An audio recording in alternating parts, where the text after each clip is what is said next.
Quand on parle du Dark Knight, on parle du plus grand film de super-héros de l'histoire. Ce film représente en effet l'un des meilleurs affrontements entre bien et mal portés au cinéma. Le Joker, principal antagoniste, est présenté comme quelqu'un de très intelligent, un tueur psychopathe, un manipulateur, mais surtout un agent du chaos. Le Joker est un antagoniste fascinant de par les dégâts qu'il parvient à causer, au vu du peu de moyens dont il dispose. Il n'a qu'une dizaine d'hommes de main fanatiques, des armes basiques et des explosifs, mais ce n'est pas tout. L'ultime arme qui lui permet d'accomplir son objectif est son cerveau. L'intelligence du Joker lui permet en effet de comprendre parfaitement la psychologie de ses opposants, des habitants de Gotham, et de les manipuler à sa guise. Aujourd'hui, nous verrons de quelle façon le Joker utilise la manipulation pour créer le chaos dans Gotham. Au début du récit, le Joker s'embarque dans une série de meurtres d'innocents qui tentent de répliquer les actes du Batman. Il promet alors une chose, il arrêtera de tuer uniquement si le Batman révèle son identité. Harvey Dent, procureur connu de la ville, s'oppose fermement à ce que le Batman tombe sous la pression du Joker. Harvey représente l'espoir de Gotham. Il se bat sans relâche contre la corruption au sein des forces de l'ordre et est parvenu à faire arrêter une bonne partie des criminels de la ville. C'est donc un allié de poids pour le Batman. Dent est le chevalier blanc de Gotham, tandis que le Batman est le chevalier noir, celui qui agit dans l'ombre. Ces deux hommes utilisent des moyens différents mais servent la même cause, amener la justice dans Gotham. Harvey sait que si le Batman se rend, les autorités l'enverront en prison. Or, le Batman agit pour la justice en marge de la société et de ses lois. Il a donc davantage de portée et d'efficacité qu'Harvey, qui lui, doit agir dans un système corrompu en sa défaveur. Pour le protéger, Harvey prétend alors être le vrai Batman et est arrêté. Lors de son transfert en prison, son camion blindé subit une attaque du Joker, qui cherche à le kidnapper. Le Joker finit par être arrêté par Gordon et nous pensons alors que le criminel est au plus bas, mais c'est tout l'inverse. Le Joker est d'abord présenté comme quelqu'un qui n'a ni casier ni passé. Un mystère total entoure la vie du criminel, ce qui lui donne un avantage considérable. Il est en effet impossible de connaître ses motivations et ses points faibles. Impossible alors de lui faire pression.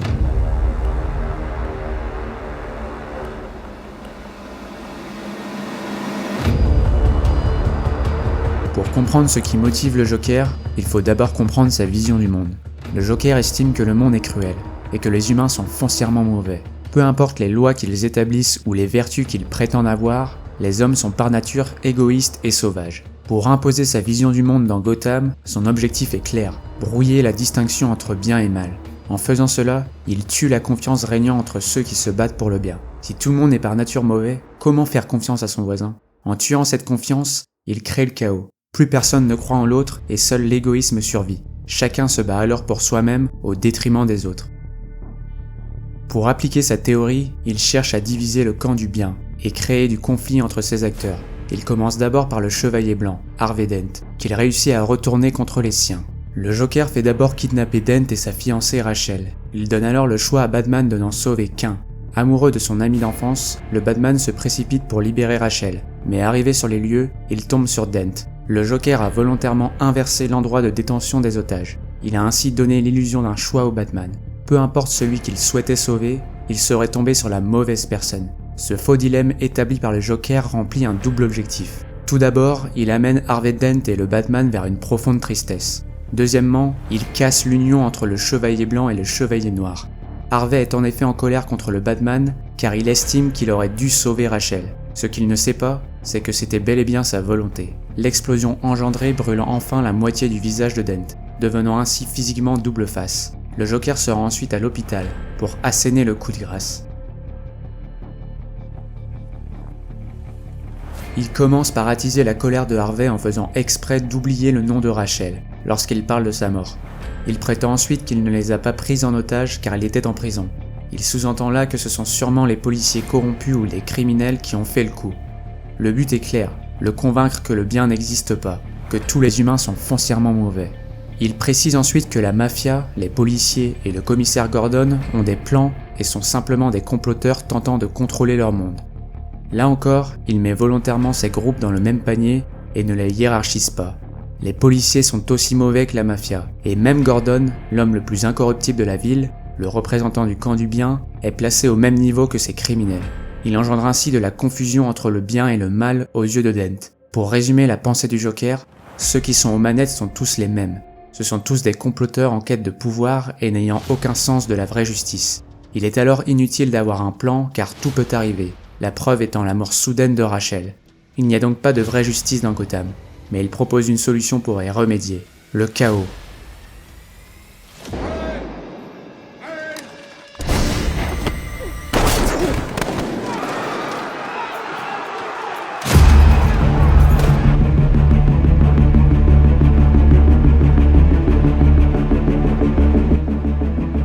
En introduisant de l'anarchie, il introduit de la justice. Lorsqu'il parle d'anarchie ou de chaos, il se réfère également au hasard. Le hasard est en effet impartial et s'applique de la même manière peu importe la position dans la société ou le pouvoir détenu. Le Joker prend alors un revolver, le pointe sur sa tête et laisse Dent le saisir. À ce moment, Dent utilise sa pièce pour la première fois. Le pile ou face détermine ou non s'il appuiera sur la gâchette. Là où le Joker est malin est qu'il confond et mélange volontairement les termes d'impartialité et de justice. Le pile ou face est certes impartial, dans la mesure où personne n'est avantagé ou désavantagé lorsqu'il y joue. Tout le monde a en effet les mêmes chances d'y gagner. En revanche, il n'est pas juste, puisqu'un criminel a autant de chances de s'en sortir que quelqu'un d'innocent. La mort de Rachel, couplée aux arguments fallacieux du Joker sur la justice, pousse donc Harvey Dent vers des actes répréhensibles. Grâce à cette interaction, le Joker parvient à monter Dent contre la police tout entière. C'est en effet Ramirez qui a vendu sa position et celle de Rachel au Joker après des pressions de ce dernier. Dent ne fait donc plus confiance à la police, la justice, au Batman, mais aussi à Gordon.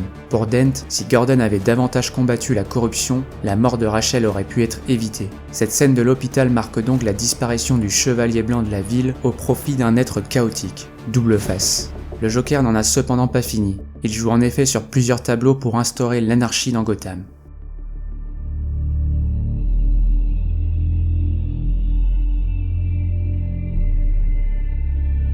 Après le dilemme lié à l'identité du Batman, le Joker en propose deux autres. Ceux-ci ont pour but de générer des comportements violents de la part des citoyens lambda. Il commence d'abord par s'attaquer aux hôpitaux. Quelques jours plus tôt, l'un des employés de l'entreprise Wayne, Coleman Reese, remarque des irrégularités dans les comptes. Après davantage d'investigations, il réalise qu'une partie de la recherche et développement est allouée à l'armement et à l'équipement du Batman. Il découvre alors sa véritable identité. Après avoir tenté en vain de faire chanter Lucius Fox, il menace de tout révéler en direct à la télévision. Le Joker appelle alors l'émission et lance son premier dilemme chaotique. Si Coleman Reese n'est pas tué d'ici 60 minutes, il fera exploser un hôpital de la ville. Rapidement, la ville s'embrase, puisque le Joker ne précise pas quel hôpital est concerné. Toutes les autorités sont alors mobilisées pour évacuer les hôpitaux de la ville. Toute la difficulté réside chez les patients gravement atteints ou en soins intensifs. Le délai d'1 heure est extrêmement court pour sauver tout le monde. Voilà pourquoi une grande partie des citoyens commence à s'agiter. Tous ceux ayant des proches dans un hôpital s'imaginent le pire. L'intelligence de ce dilemme réside dans le climat qu'il instaure dans la ville. Tout d'abord, le Joker se base sur sa réputation de criminel pour légitimer sa promesse. Il a en effet tué plusieurs citoyens innocents auparavant. Lorsqu'il expose son dilemme, tout le monde sait qu'il est capable d'aller au bout de ses paroles. Par la suite, il a besoin d'une quantité d'explosifs pour un seul hôpital. Le fait qu'il ne précise pas lequel est concerné oblige toutes les autorités à être investies dans l'évacuation de chaque hôpital de Gotham. Davantage de policiers employés à sauver les patients signifie moins de policiers employés à protéger Coleman Reese. Ce dernier est donc plus vulnérable. Enfin, ce dilemme permet de produire un climat de guerre civile. En effet, certains citoyens cherchent à assassiner Coleman Reese. Ce dernier étant protégé par les autorités de la ville, des affrontements ont lieu entre citoyens et policiers. Le Joker parvient donc là encore à attiser la violence dans le camp du bien et à les opposer les uns aux autres. Reese parvient à survivre à l'heure la plus longue de sa vie et l'explosion de l'hôpital principal de Gotham ne fait aucune victime. Par la suite, le Joker met en place son dilemme final, impliquant la théorie des jeux. This town deserves a better class of criminal, and I'm gonna give it to him. Deux ferries sont remplies d'explosifs. L'un d'eux contient des civils et l'autre des prisonniers. Chaque bateau dispose d'un détonateur pouvant faire exploser l'autre. S'il est déclenché avant minuit, tous les occupants du bateau survivront. Sinon, les deux bateaux exploseront. Ce dilemme se base sur le dilemme du prisonnier, énoncé en 1950 par le mathématicien américain Albert Tucker. Se basant sur la théorie des jeux, il décrit une situation où deux criminels sont interrogés séparément. La police leur offre alors plusieurs possibilités en fonction de leur niveau de coopération. Si un seul des deux prisonniers dénonce l'autre, il est remis en liberté alors que le second obtient la peine maximale de 10 ans de prison. Si les deux se dénoncent entre eux, ils seront condamnés à une peine plus légère de 5 ans. Enfin, si les deux refusent de se dénoncer, la peine sera minimale, environ 6 mois chacun. Le fait de ne pas savoir le choix de l'autre incite les prisonniers à se trahir. Si chacun pense à soi et veut limiter la casse, dénoncer n'engendre dans tous les cas que 5 ans de prison maximum. La coopération en revanche comporte le risque de prendre 10 ans. Chaque prisonnier anticipe alors que l'autre aura le même raisonnement et le dénoncera. Face à ce parti pris, il apparaît moins risqué de dénoncer l'autre. Pour les bateaux, le dilemme est similaire, mais détourné volontairement par le Joker. En effet, si personne ne déclenche le détonateur, les deux bateaux exploseront forcément à minuit. La coopération ne mène donc à rien, contrairement au dilemme des prisonniers où il y avait une chance d'obtenir une remise de peine. La seule possibilité de survie pour les civils coopératifs serait alors que le Joker soit arrêté avant minuit, un événement encore moins probable que d'être épargné par les criminels. Mathématiquement donc, les deux groupes n'ont littéralement aucun intérêt à garder l'autre en vie.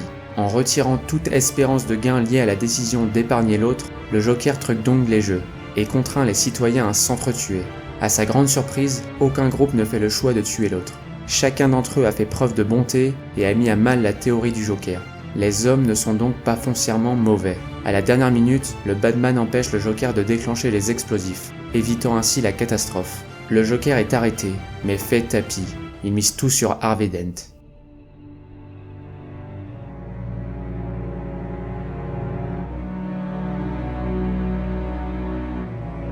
Arrêté et emprisonné, le Joker n'en demeure pas moins le gagnant final du duel qui l'oppose au Batman.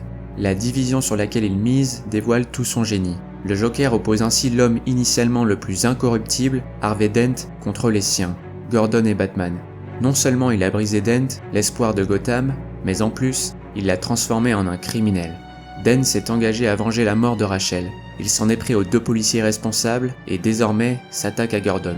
Il kidnappe sa famille et veut faire vivre à Gordon ce qu'il a vécu, perdre l'être qui compte le plus à ses yeux. Batman intervient et tente de le raisonner, en vain. Dent lui fait participer au pile ou face.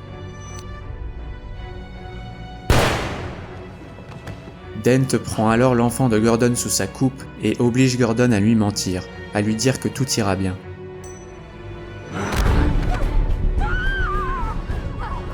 Là où le Joker sort vainqueur est que cette opposition laisse les deux piliers du bien perdants. Dent décède et ne peut plus poursuivre sa lutte contre le crime et la corruption. Le Batman, quant à lui, doit endosser les meurtres de Dent pour préserver sa mémoire et garder un minimum d'espoir dans Gotham. En faisant ce choix difficile, il devient un paria, haï de tous et chassé par les autorités de la ville. Pour résumer, le Joker aura utilisé la division entre individus pour semer le chaos. Il n'aura fait que cela durant le récit, diviser. Il oppose les voleurs entre eux lors du braquage, les policiers défendant Reese contre les citoyens voulant sauver leurs proches, Dent contre les policiers corrompus, le SWAT contre le Batman défendant des otages, les civils contre les prisonniers des bateaux, Dent contre Batman, Gordon et sa famille, et enfin, la plus grande opposition que le Joker est parvenu à établir est la toute dernière, celle qui concerne notre héros. Batman est désormais l'ennemi de Gotham. Le Joker a fait de lui un pestiféré, un bouc émissaire, un solitaire traqué par la police et détesté des citoyens. Il l'oblige à vivre reclus dans l'ombre et prendre une retraite anticipée. Le Joker est donc gagnant. Il a certes été mis en cellule par Batman, mais en retour, il a renvoyé l'homme chauve-souris dans sa grotte, isolé et haï de tous.